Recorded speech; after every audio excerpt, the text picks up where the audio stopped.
Yeah. All right, there we go.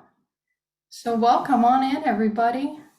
Happy Thursday to y'all in February. Hope you're staying warm wherever you are. My name is Emily Stanfill. I'm the manager of Student, Family, and Digital Programs. So if any of you have joined our digital before, you've probably gotten emails from me. Tonight, we're excited to have our senior research historian, Hilarie Hicks, tell us a little bit more about John Payne Todd and who he was and what he's all about. But just to give you guys a background on Hilarie, Hilarie's been at Montpelier since 2010. She served on the writing team for the award-winning exhibition, The Mere Distinction of Color, and is currently working on the biographies of the enslaved for the naming project on Montpelier's Digital Doorway website, and I will link that in the chat, and you can go check it out. It's a really cool deeper dive into Montpelier's history and the history of the people there. And she's also a contributor to our website, Digging Deeper, which is a blog on Digital Doorway. Hilarie is a judge for the We the People Student Civics competition and is a past board member of the Orange County Historical Society. Before coming to Montpelier, Hilarie served as Curator of Interpretation for Tryon Palace Historic Site and Gardens, the executive director of the Rosewell Foundation. She is an alumni of William and Mary and the Cooperstown Graduate Program in History and Museum Studies and the Seminar for Historical Administration. So we're going to get right on into John Payne Todd because, of course, there's a lot to talk about with him.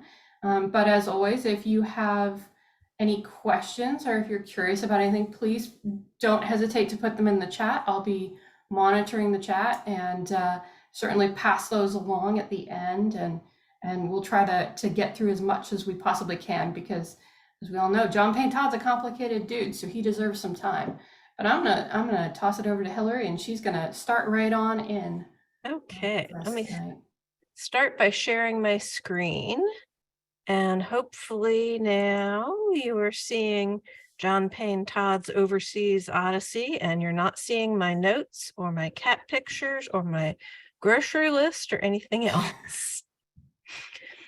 So as most of you know, John Payne Todd, is often called Payne Todd, was Dolley Madison's son from her first marriage.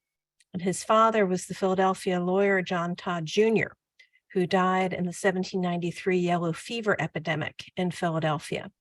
And Todd was just 2 years old when his mother remarried in 1794.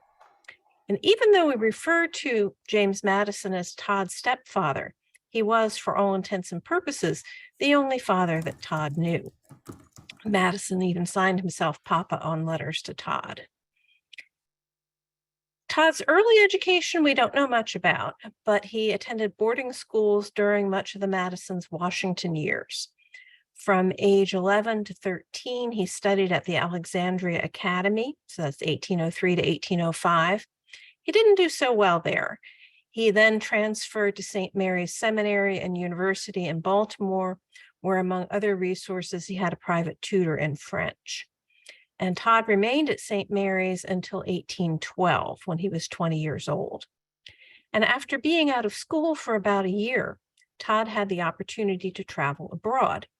A peace commission was forming to negotiate an end to the War of 1812, and being the president's stepson, 21-year-old Todd was able to travel with the group as a private secretary. Now, I first got interested in this chapter in Todd's life when we were working on our War of 1812 exhibit. And it started with just a simple question. I was trying to pin down the dates that Todd had been in Paris. And I started researching the diaries of two of the Peace Commission members and just went down the rabbit hole from there once I realized that it was possible to reconstruct a very detailed timeline of the trip. And it is quite a story. But before we get too far into the story, I'd like for us to step back and consider our general impressions of John Payne Todd, especially for those of us who like James and Dolly Madison, it can be all too easy to oversimplify Todd into the role of villain. Now, throughout his adult life, John Payne Todd had his demons. He drank, he gambled. He never settled into a career, although he did own a plantation in Orange and tried unsuccessfully to set up a business quarrying marble and limestone on his property. Todd's debts were a financial drain on his parents. One writer described Todd's role in the Montpelier story as equivalent to the serpent in the Garden of Eden, reflecting the fact that in the 19th century, drinking and gambling to excess were seen as moral failings that a person should just be able to overcome at will. Now, our understanding of addictions has changed a lot in the past 200 years. Today, someone with Todd's issues would be able to get help in a rehab or a 12-step program, because today we've realized that you can't just will yourself out of addiction. But somehow when we look back on Todd 200 years later, we still judge him the way his contemporaries might have judged him. We expect him to overcome his moral failings without any of the help that is available today. And I've noticed that whenever we at Montpelier mention Todd in our social media posts, people start piling on with comments like he ruined everything he touched, which always strikes me as kind of a 19th century value judgment. Now, I'm not going to claim that Todd was a saint. His problems were real, and their effects on his parents were real. But if we make Todd into a two-dimensional cartoon villain, we miss a lot of the nuances of his story. So our challenge tonight is to try looking at 21-year-old Todd's story with fresh eyes as we examine his 15 months in Europe, where he really had a front row seat as history unfolded. So now for a little background, War and Peace, but shorter. So to summarize the War of 1812 in 50 words or less, the War of 1812 happened within the larger context of the Napoleonic Wars. Both Britain and France were trying to keep the US from trading with the other power. And there were moments when it looked like the US could have gone to war against either of them. But Britain's trade restrictions on the US, combined with their impressment of American sailors, became the reason that the US declared war against Great Britain. And now Russia steps in. In today's world order, it seems inconceivable that Russia would be trying to patch things up between England and the US. But consider the 19th century playing field. Russia is allied with Great Britain and it trades with the US. Russia doesn't want the US to ally with France against Britain. So it's in Russia's interest to see Great Britain and the US work things out.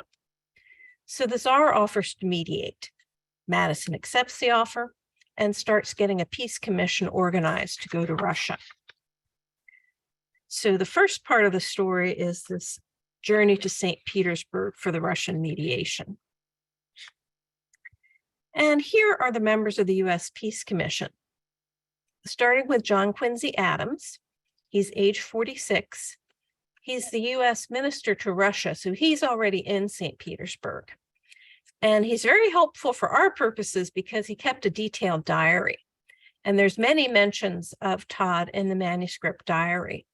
Interestingly, most of them were edited out of the published version of the diary because they were things like Mr. Todd came, Mr. Todd went. But those are the things that were useful for the research I was doing. Also on the Peace Commission was James Ashton Baird Sr., also age 46. He's a Federalist senator from Delaware, and he's the first cousin of the Madison's friend, Margaret Baird Smith, if you think of the lady who sits at the dining room table at Montpelier. And Baird also kept a diary. Thank you, Mr. Baird. And then we have Albert Gallatin. He is age 52. He's Madison's Secretary of the Treasury. Madison nominated him to the Peace Commission, but it's not until the Peace Commission gets to Russia that Gallatin learns that the Senate rejected his nomination. Oops.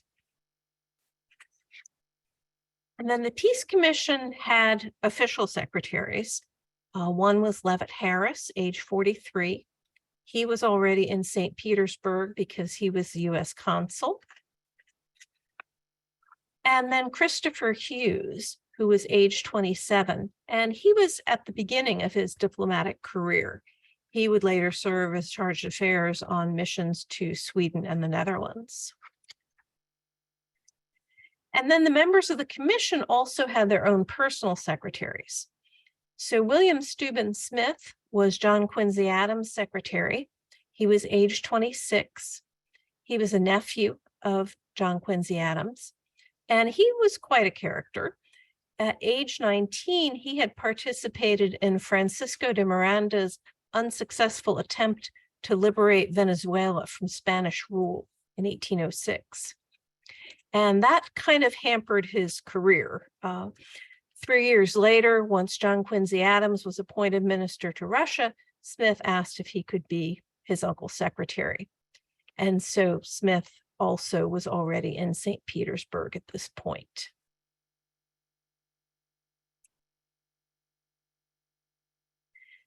George Milligan was James Baird's secretary. And then Albert Gallatin actually brought along 3 secretaries. The first was his son, James, who was age 17. And interestingly, there is a diary out there that was supposedly written by James Gallatin, but the general consensus now seems to be that it was faked by his grandson. It was published in 1914, and it just has a lot of clues in it that tell you it's not a period document. Anachronistic phrases, historical characters showing up in places when there was reliable evidence they were somewhere else. A lot of indication that the writer had relied on 2 books about Albert Gallatin that were published in 1879, and also discrepancies with the 2 genuine diaries from the Peace Commission from Baird and John Quincy Adams. And then the second secretary to Gallatin was George Mifflin Dallas, age 21. And he was the son of Alexander Dallas. Alexander Dallas was a friend of Gallatin's and eventually took Gallatin's place as Madison's Secretary of the Treasury. And Gallatin's 3rd secretary was John Payne Todd, age 21. So it's interesting that Gallatin's secretaries were his own son and the sons of his two of his political colleagues. So for these young men, the trip was not only a job, but an opportunity to see the world, kind of like taking the grand tour of Europe, but with secretarial duties. Now here is Dolly writing to her friend Phoebe Morris on April the 21st. I am most anxiously preparing Payne for his voyage to Russia. Yes, I have consented to his going as one of Mr. Gallatin's secretaries on this mission of peace. He has been sick and is still so, which will detain him here until almost the last day, as the ship is expected to sail on the 29th. So Dolly might have been focused on getting her son's clothes ready to pack or buying things he would need on the voyage. And James Madison was making preparations too. He had commissioned Todd as a 3rd lieutenant of cavalry so that Todd would be able to wear a uniform. And Madison did the same for George Milligan, Bayard's secretary. Madison was also making financial preparations. He sent Gallatin $800 to hold for Todd's expenses and authorized Gallatin to draw on Madison for more if more money was needed. And then Todd also had $200 in hand. So now the journey to Russia begins with John Quincy Adams, the Peace Commission Secretary Leavitt Harris, and John Quincy Adams' personal secretary William Steuben Smith already in Russia, as I've mentioned. And then Bayard, the Gallatins, Dallas, Milligan, and Todd sail together on the Neptune. They leave from Wilmington on May the 9th. And Bayard and Todd, according to Baird's diary, are among the few who were not seasick. They arrive in Gothenburg in June, and Bayard writes that they visit Gothenburg, Elsinore Castle, and Hamlet's Garden. Bayard doesn't mention if Todd went, but he does specify that he and Todd together went to visit the island of Amager opposite Copenhagen. By mid-July, the Neptune reaches Revel in Estonia.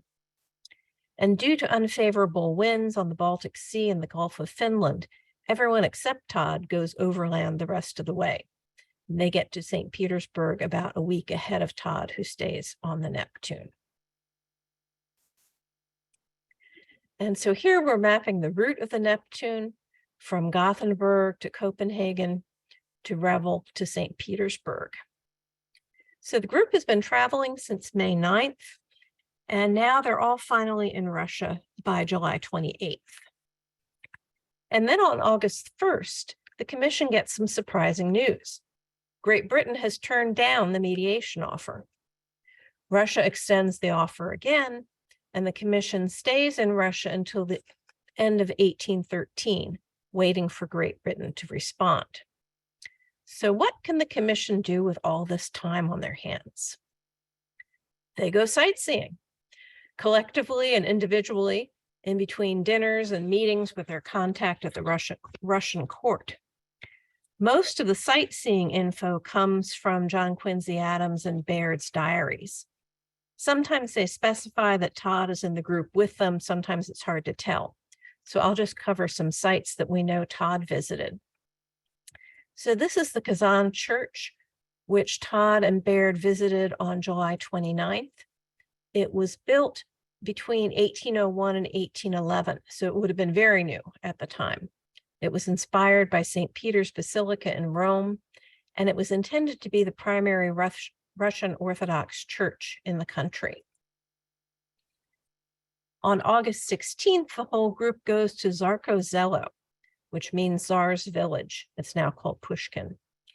And Zarkozelo encompassed two palaces, the Catherine Palace, which you're seeing here, and the Alexander Palace.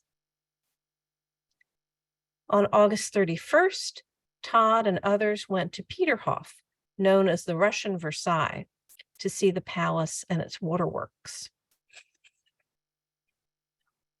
And on September 10th, several of the group, including Todd, visit the Pavlovsk Palace. A few other items of interest around this time. September the 15th, John Payne Todd wrote a letter to his mother, and she didn't receive that letter until January 14th of the next year. The letter is unlocated now, but Dolly wrote to Hannah Gallatin that she had received it. Also in September, John Payne Todd and Baird attended the German theater, but found the scenery and acting dull. Baird wrote in his diary, "I went with Mr. T to the Hotel de Londres, where we forgot the dullness of the German over a good beefsteak and a bottle of claret." And then September the 27th, the whole party goes to a public masquerade for the anniversary of the Tsar's coronation, and St. Petersburg is illuminated. A month later, on October the 31st, Adams, Gallatin, Baird, Harris, Milligan, young Gallatin, and Todd are presented to the Empress Mother, the Grand Dukes, and the Grand Duchess. Now, late in the year, in November, December, the commission learns that Great Britain may be willing to have direct peace talks, but they're still waiting for the Tsar to officially declare the mediation closed. Assuming they'll be going home then, the group starts to break up because they're very concerned about getting stuck in St. Petersburg for the winter. And also, according to Baird's diary, he had a quarrel with his secretary Milligan because Baird had insisted that Milligan repeat a conversation to Harris that put Harris in a bad light. And it may be for that reason that Milligan was anxious to get on the road. Milligan and Todd are the first to set out in early January 1814. It was not a fun trip. They're riding in one kibitka, which is a covered wagon or sledge, with a second kibitka for their servants, supplies, and baggage. Months later, Todd wrote to Edward Coles, "The route I took last winter, for economy's sake, did not afford a single opportunity for several months to write home. and for more than 2 to communicate with any other part of Europe. The coldest weather the oldest inhabitants of Russia ever recollected experiencing was last winter, nearly 40 below zero of Fahrenheit, a degree of most intense cold, seldom marked on our thermometers. So Milligan and Todd then head for Gothenburg, intending to sail from there to Holland or England. But Gothenburg harbor is frozen and they can't get out of the Gulf of Bothnia. And as Todd later described the experience, we were frozen up on an island in the Gulf of Bothnia, living on fish and among the uninhabited rocks of Sweden. From Sweden, I proceeded with Mr. Milligan, my traveling companion, to Amsterdam, where I joined Mr. Gallatin. And at this point, the commissioners and secretaries are still thinking they're going home, and so they're working their way toward England with that in mind. And as Todd described, he had an opportunity of going to England without the necessity of asking for a passport, where I did not choose to remain more than 3 weeks. Although by my acquaintance with Madame de Staël, I was afforded an opportunity of seeing her at parties, the most fashionable in London. The nobility with whom but in one instance perhaps I did not communicate, preferring to address myself to the respectable foreigners who were always found there. Now, Madame de Staël was a French writer and intellectual known for her salons. She was living in exile in London because of her opposition to Napoleon. And then Todd continues, Mr. Gallatin and Baird were somewhat in obscurity in London, not having been waited on by a single individual of or belonging to the ministries, and not very cordially received by the opposition, in my opinion. So while Todd manages to ingratiate himself with foreigners living in London, Gallatin and Baird were ignored by the British ministry. And it had to be an awkward situation being a diplomat in enemy territory. And then things changed. It's now April of 1814. Great Britain has agreed to having direct talks with the US. So the commissioners and the secretaries aren't going home after all. It's Peace Commission Part 2. And 2 additional members are added to the commission. We have Jonathan Russell, age 42, and he's the seated figure in this detail from a 1914 painting of the signing of the Treaty of Ghent.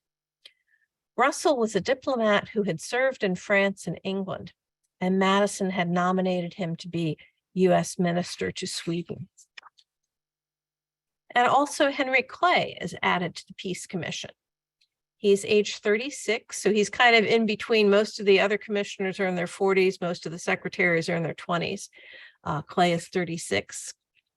And he is a war hawk congressman, and he actually resigns from Congress in order to accept this appointment to the Peace Commission. It's now May of 1814, and it's still not clear where and when the talks are going to take place. Gallatin and Baird are in England. Clay and Russell are in Sweden. Adams is coming in from Russia, and everyone is taking side trips to pass the time. And at this point, John Payne Todd obtains a 3-month visa to France. So Todd leaves London on May the 7th, supposedly for a 3-week trip. The residence permit is dated May 17th, and Todd takes full advantage, staying through mid-August. And Baird also does some touring in Paris in an overlapping time frame, late May to mid-June. And you probably can't see it very well, and maybe you don't read French. I don't read French either. But the description on the visa tells us that Todd was 22 years old, had brown hair, beard, and eyebrows, with blue eyes and an oval face. By late May, Ghent has been selected for the negotiations, and the commissioners all start heading there. So the blue line is showing you Adams' route going from St. Petersburg to Stockholm to Gothenburg. He joins Russell on the ship John Adams to go to Amsterdam, where they drop off Russell's son at school, and then end up in Ghent. The white line is showing you Clay's route from Gothenburg to Copenhagen, then overland to Bremen to Ghent. And the black line is how Bayard went from London to Paris to Ghent. And then Gallatin does that same route a little bit later. By July 6th, all 5 commissioners are in Ghent. And by July 8th, the secretaries Hughes and Dallas are also in Ghent. By July 26th, Gallatin has been hearing some tales about John Payne Todd in Paris and is ready to get him out. So Gallatin writes to Todd, "Permit me, therefore, to urge the propriety of your leaving Paris, where you have remained long enough for every useful purpose, and of joining us here in Ghent for the purpose of returning to the United States by the ship John Adams. I would be very sorry that either your property should be injured or your time improperly wasted by your trip to Europe." Now, the fact that Gallatin is worried about Todd squandering his money could mean that Gallatin thinks he's gambling and or just spending too much money on wine, women, and song. Todd is supposed to be serving as one of Gallatin's personal secretaries. And at this point, even though the negotiations are finally going to happen, Gallatin is fed up and he's ready to send Todd back to the US. Gallatin writes at the same time to William Crawford, who's the US minister to France. He's trying to enlist Crawford's assistance. And he says, "I will thank you to impress on Mr. Todd the necessity of leaving Paris and joining us here in order to return as soon as possible to the United States. Neither his finances nor the wishes of his friends permit him remaining any longer in Europe, and particularly at Paris. I feel some personal responsibility towards his mother and Mr. Madison in that respect." And a few days later, Todd writes back to Gallatin, "I am making my preparations to proceed to Ghent as soon as possible. I expect to be presented at court and hope to be ready to set off the following day. For the expressions of your attachment and the interest you take in my joining you, I am fully sensible, but at the same time, I cannot refrain from confessing the pain it gives me to perceive by your favor the very bounded confidence you have of my prudence or good sense. Affectionately yours, John Payne Todd." So Todd's story is that he's waiting to be presented at court. But meanwhile, other rumors are going around, and Crawford alludes to this when he writes back to Gallatin. So Crawford has some dispatches for the commission, which, quote, "afforded a good opportunity for seconding your wishes in relation to Mr. Todd. He, however, declined taking charge of them, as he wishes to be presented to the king before he leaves Paris. I stated your solicitude that he should repair to Ghent immediately. He imputed your solicitude to an impression which had been made upon your mind, that he was in love with a French lady, which he says is not the case. So maybe Todd is not having an affair with a French woman, but he's definitely pursuing his own agenda. And Edward Coles later writes that Dallas told him some, quote, good stories, underlined, that might make one of Todd's American lady friends think she's been forgotten. Now, it might be understandable that Todd wants to meet the king, who, by the way, is now Louis XVIII, since Napoleon abdicated in April and the House of Bourbon has been restored. But by declining to carry dispatches to Ghent, Todd is refusing to do the kind of task he was expected to do as Gallatin's secretary. Meanwhile, back at Montpelier, Dolly is a little behind on events when she writes a letter to her son 2 days later. Not a line from you has reached us since you left St. Petersburg. I am consoled for your absence and your silence by the impression that you were engrossed by the variety of objects in Europe, which are to enlighten and benefit you the rest of your life. Mr. Gallatin wrote his wife that you had left England for France, which at such a time must gratify you in many respects. And I think this letter really gives a sense of the Madisons' motivation in encouraging Todd to go to Europe. And Dolly's mention of being in France at such a time The Bourbon Restoration is history in the making. But if Gallatin's suspicions were correct, Todd was engrossed and gratified by the wrong things. And back in Ghent, the British Peace Commissioners have arrived, with meetings beginning on August 8th. And finally, on August the 20th, Todd shows up. John Quincy Adams writes in his diary, "Mr. Todd arrived this morning from Paris, but Mr. Todd determined not to return to America in the John Adams. He waits to go with the other gentlemen in the Neptune." So Dallas, one of Gallatin's other secretaries, does leave the next day to sail home on the John Adams. But Todd has decided to leave when the commissioners do. Now, that could be any time, because the negotiations often seem to be on the brink of falling through. It's a very protracted process. The two commissions, American and British, meet. They draw up draft versions of the treaties. They each read the other commission's draft. They send comments. They wait for responses. Todd and the other secretaries copy documents, deliver messages between the delegations, and carry dispatches to other diplomats.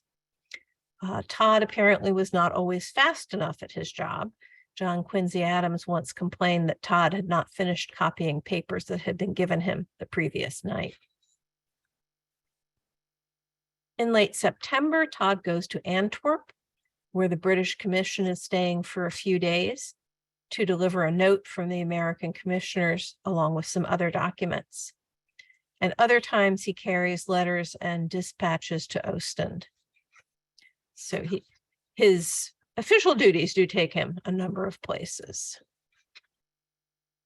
And from time to time, the American and British commissions invite each other to dine, and Todd is often included, as on this invitation for an August 27th dinner. On September the 1st, the American commissioners have a large dinner with local dignitaries, and Todd is there. After the guests leave, the Americans play cards, betting paintings that they had previously won in a lottery.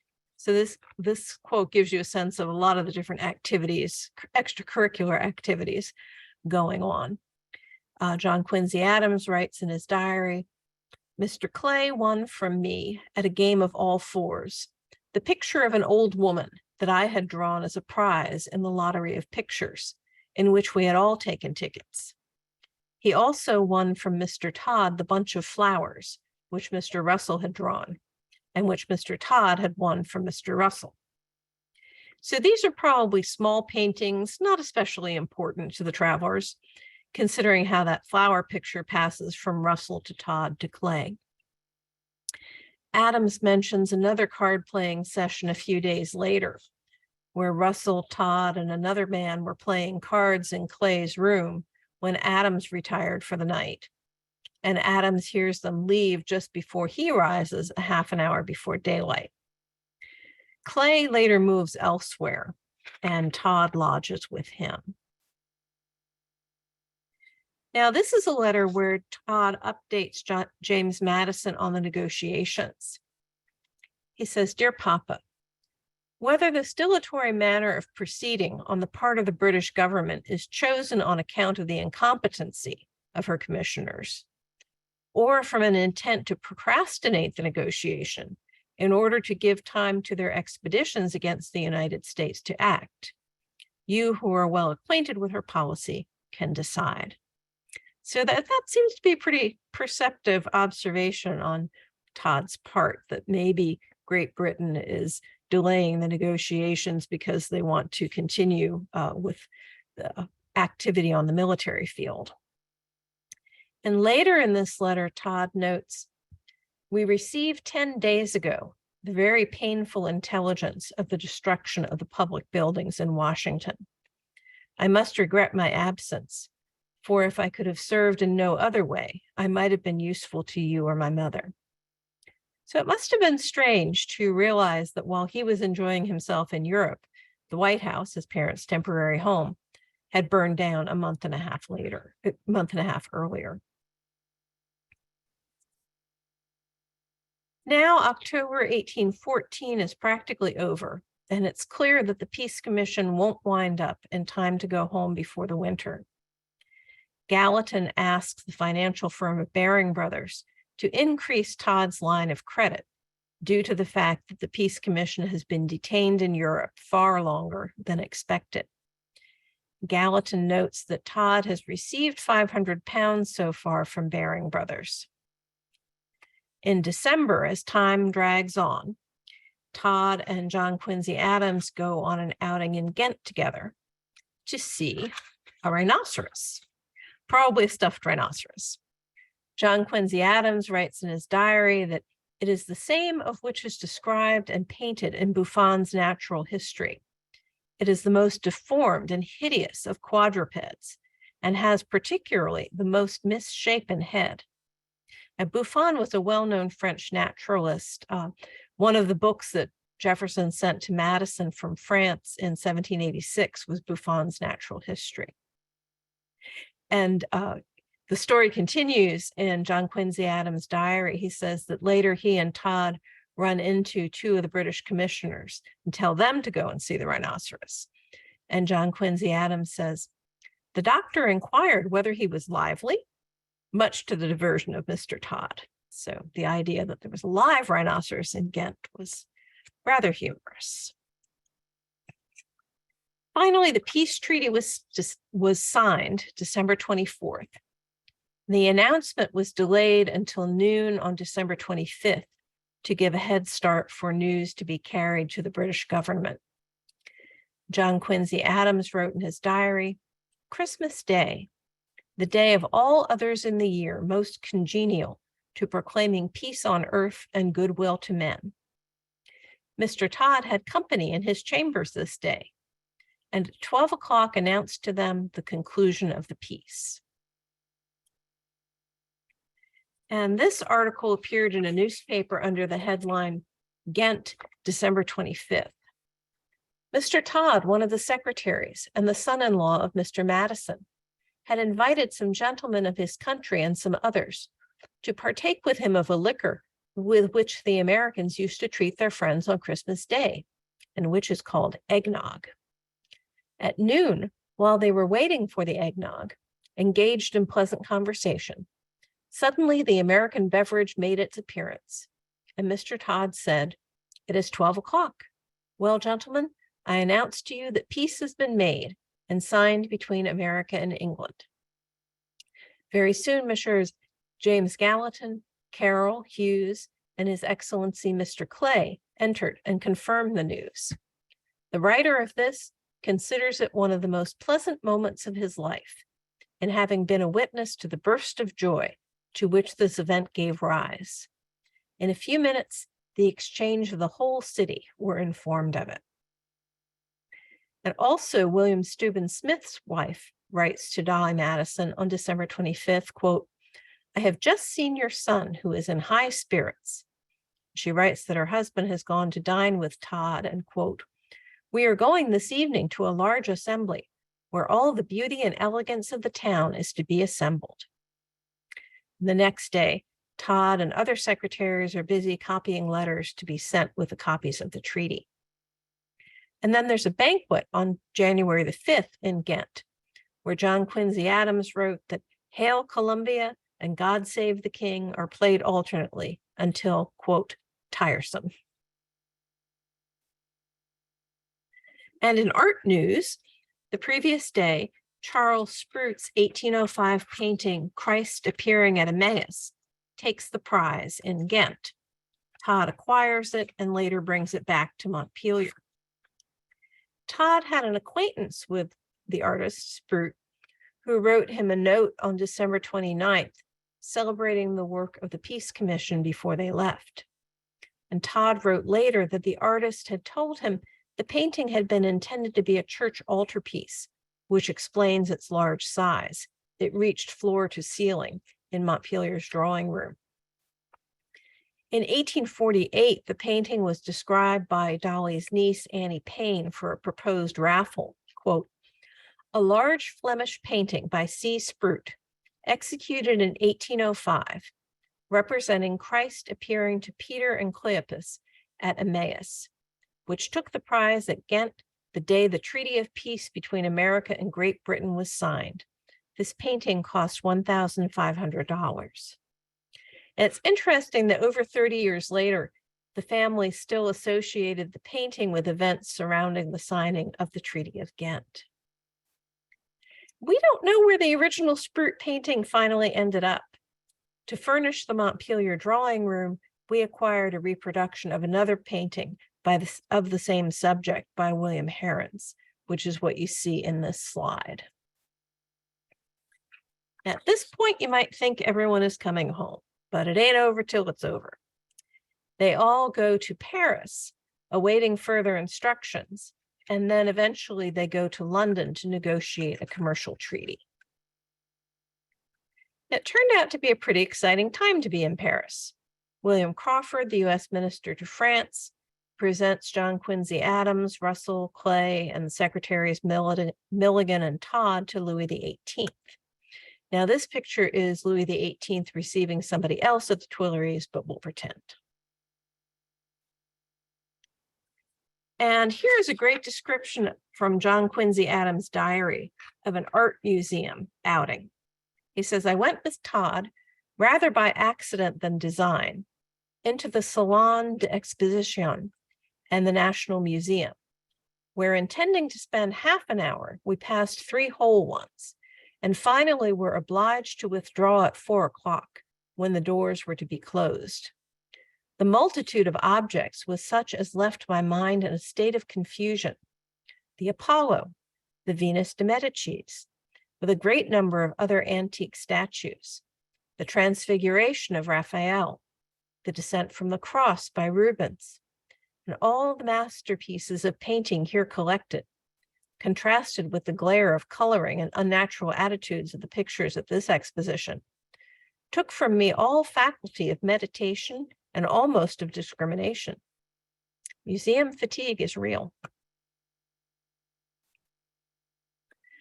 And in this John Quincy Adams diary entry, Todd is trying to cure himself of a squint, maybe from looking at all that art.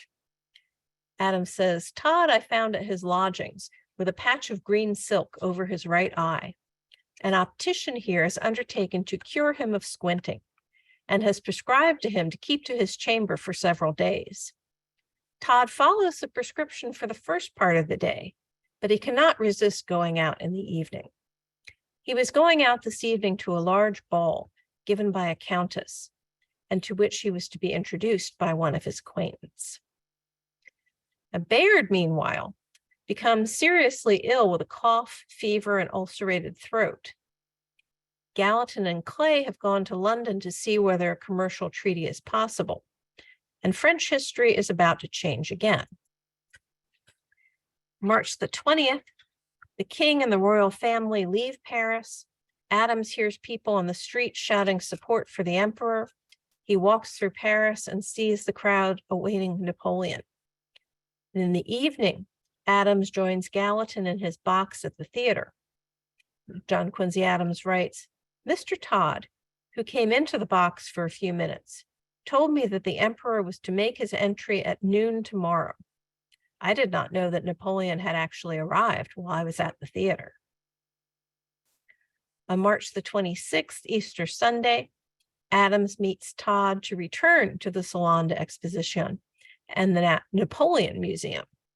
Napoleon's bust is back, the royal family portraits are gone, and other paintings have been added, quote, which before this change of government were not admissible.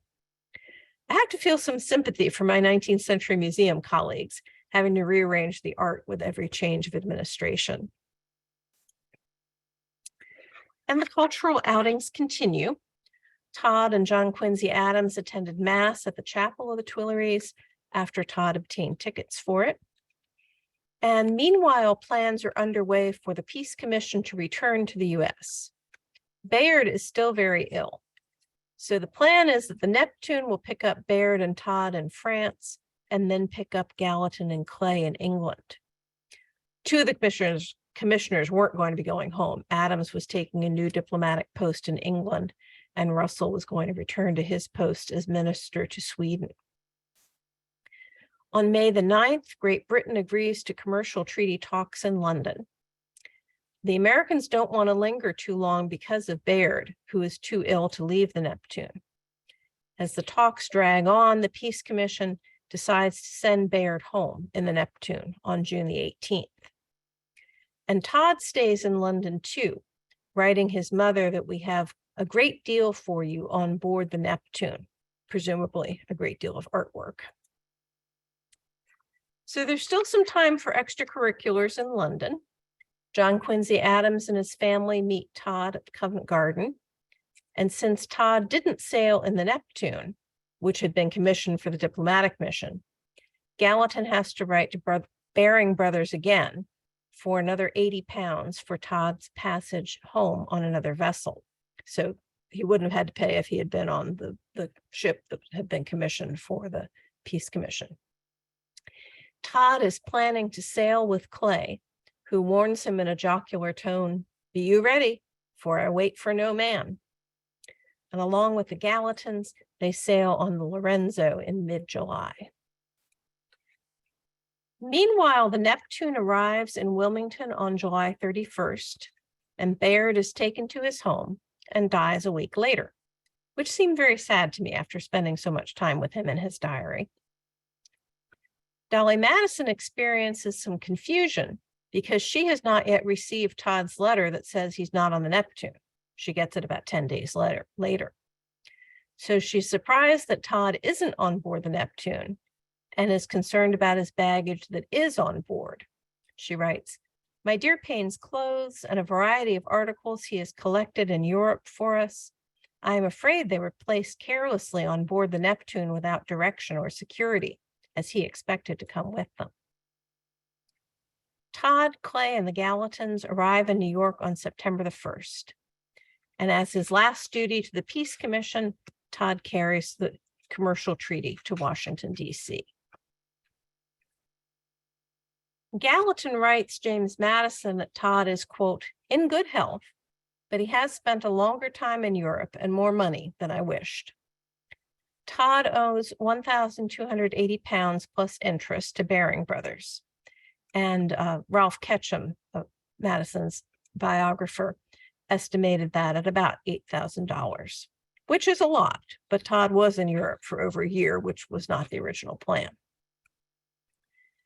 And Russell writes Todd, "You may felicitate yourself that you left France before it had lost all its interest, before it had been stripped of everything that could charm the man of taste or delight the philanthropist.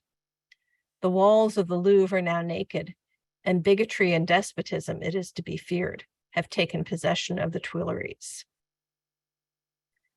A year later, the Baron de Montlezun visited Montpelier and observed that Todd had just returned from Europe, where he had been traveling, and not without profit. And I include that last quote because it does show the positive impression John Payne Todd made on many people.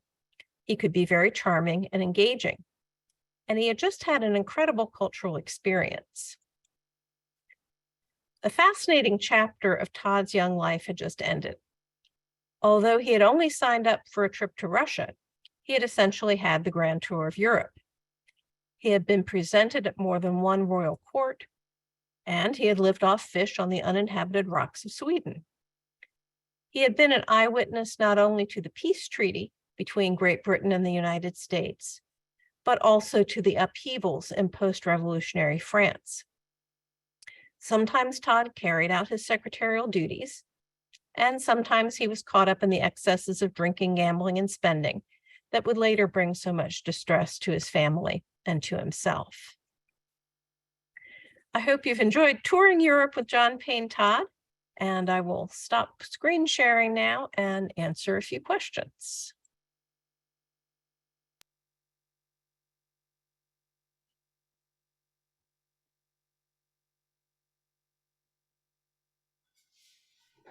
Yeah, so if anybody has any questions, feel free to put them in the chat and we'll be happy to address those. But as we're kind of waiting for things to roll in, I certainly hope you all have gotten an additional perspective of John Payne Todd as a 21-year-old man who is doing what a lot of 21-year-olds do.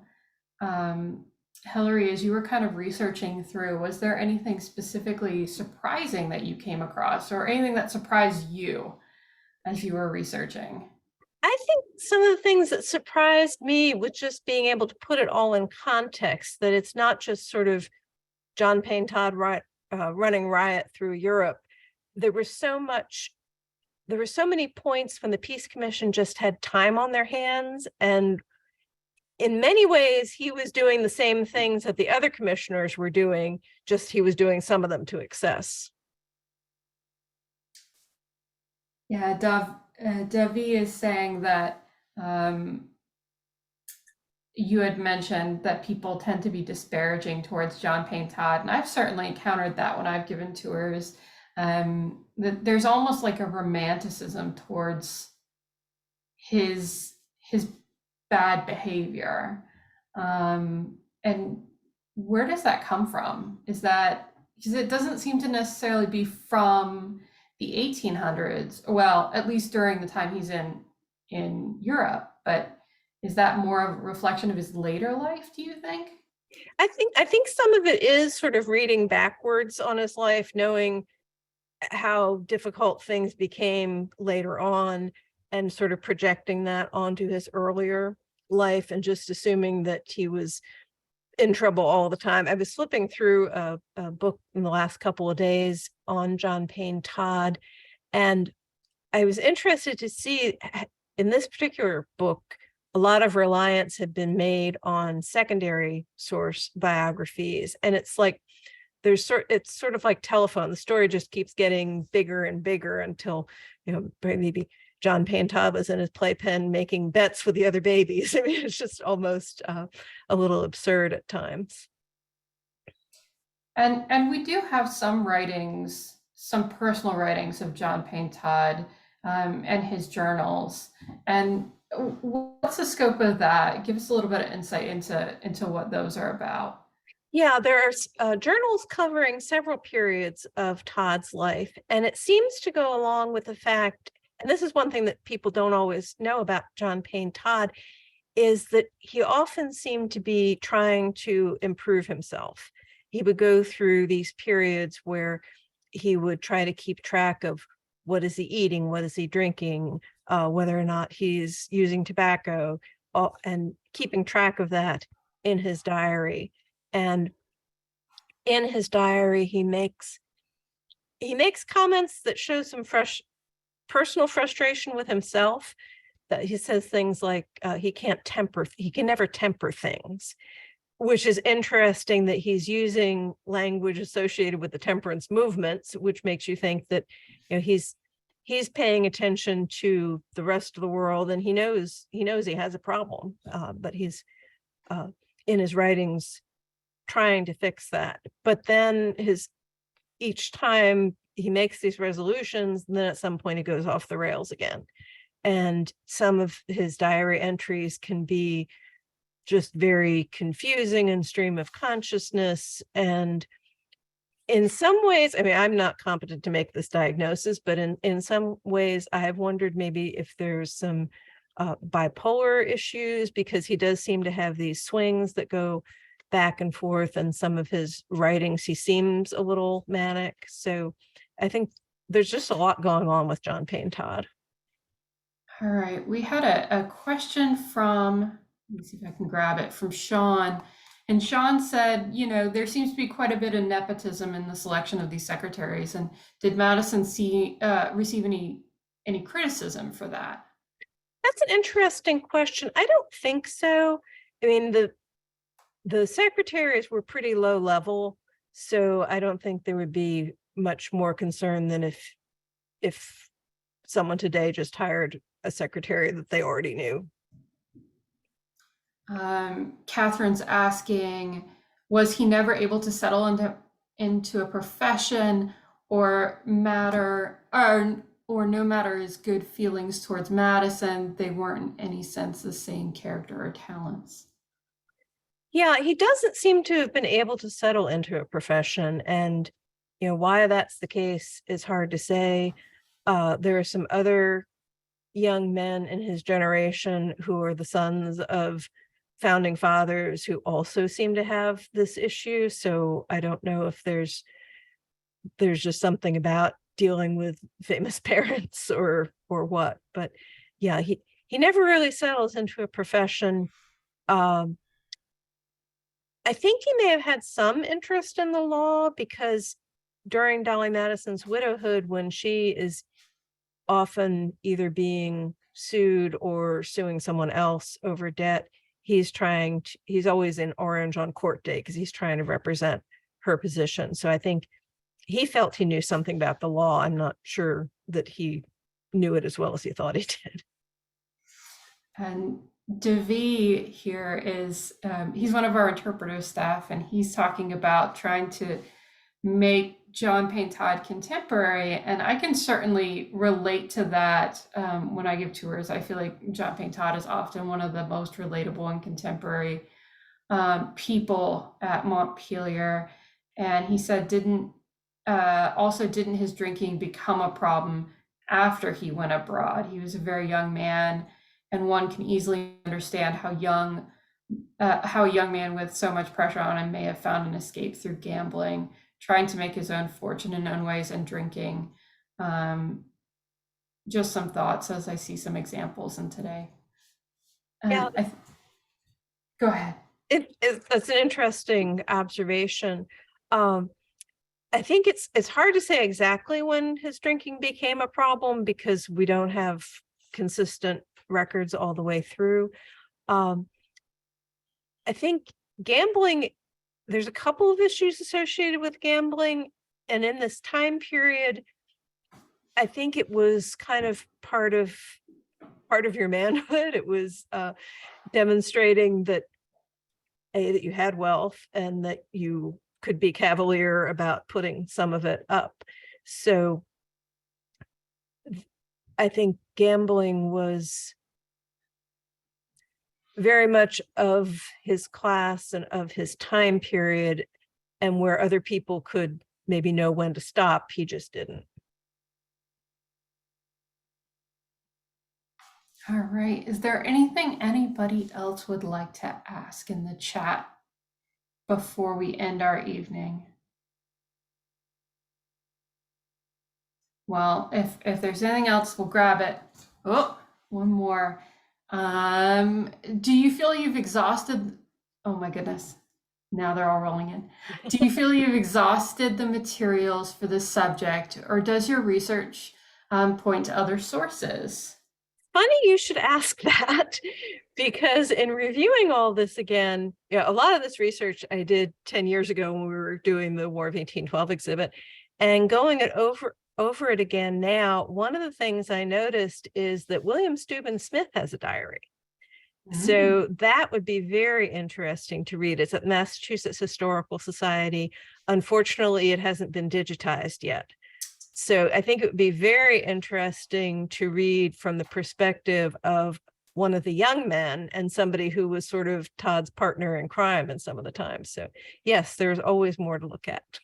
That sounds like a road trip to me. I'm up for it. And then Catherine's asking, was he brought up a Quaker? And I feel like that's almost a huge topic on its own. Sure.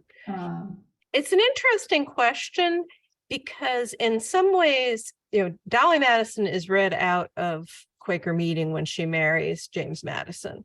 So in that sense, she's not an official member of a Quaker meeting. She certainly retained certain beliefs about that came from Quakerism. And the exact quote is escaping me now, but I think there is a quote where Todd references one of the principles of Quakerism. I don't remember whether it was, equality of people or something, that I think there were some Quaker principles that were probably instilled in him. All right. Did Todd ever play another role in government or work for Madison? He did act as Madison's secretary some of the time. Some of the time while Madison was still president, so after he comes back from Europe. And then during Madison's retirement, Todd is one of several people who serves as a secretary for him.